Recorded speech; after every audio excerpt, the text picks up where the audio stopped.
اوعدك بعد ما تشوفي الفيديو ده مش هتشتريه تاني من بره.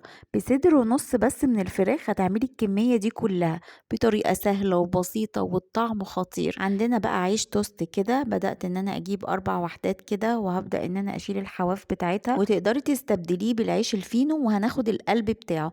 هشيل الحواف كده بالسكينة بالجناب كلها كده، وانا مش هرميها، انا هستخدمها برضو في الفيديو. وهبدأ ان انا افرمها في الكبة كده بالشكل ده. وبعد كده هجيب بولة وهنزل بقى في البولة بقى بالعيش اللي احنا التوست اللي احنا فرمناه. وعندنا صدر ونص من الفراخ غسلناها كويس جدا ومصفينها، وببدأ ان انا احطها في التلاجة نص ساعة تسقع، واقطعها مكعبات وافرمهم في الكبة، وانزل بالعيش التوست عليهم كيس من الفيجيتار من كنور ومعلقة من بهارات الفراخ. بس كده.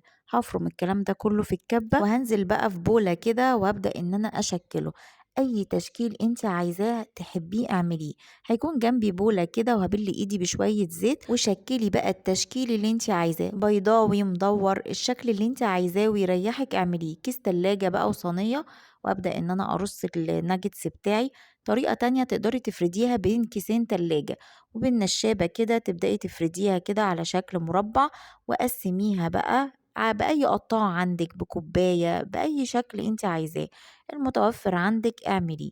قطعته كده بالقطاع وهيتشال معاكي كده بكل سهولة بطريقة سهلة وبسيطة. وطريقة تانية لو ما عندكيش القطاعات، بالسكينة بسكليبر بأي حاجة، وقطعي بقى مربعات.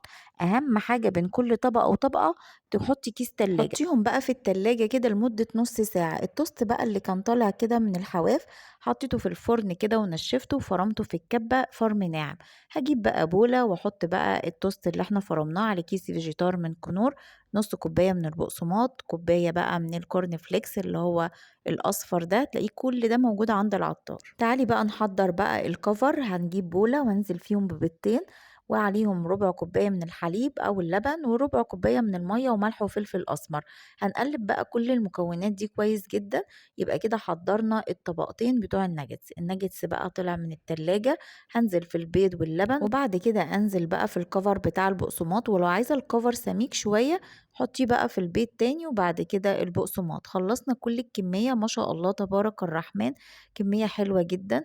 تقدري تعملي منه مشروع وتحطيهم في اطباق فويل كده، وتقدري تفرزيه كده في الفريزر لأي يوم تعملي بيه أكلة. زيت بقى سخن كده، وانزلي بالناجتس على نار متوسطة، ياخد بقى اللون الجولد الخطير ده. احطه على شبكة، ما احطوش على مناديل مطبخ ابدا، عشان يبقى كريسبي كده ومحافظ على لونه اللي يجنن ده. تعمليه جنب مكرونة خطير، او يتاكل جنب صوص كده يجنن، او في اللانش بوكس. نظافة وتوفير وكمان طعم يجنن. جربوه. ولو عجبك الفيديو لايك وشير وسبسكرايب لقناتنا. اشوفكم في وصفات جاية كتير مع هبة ابراهيم.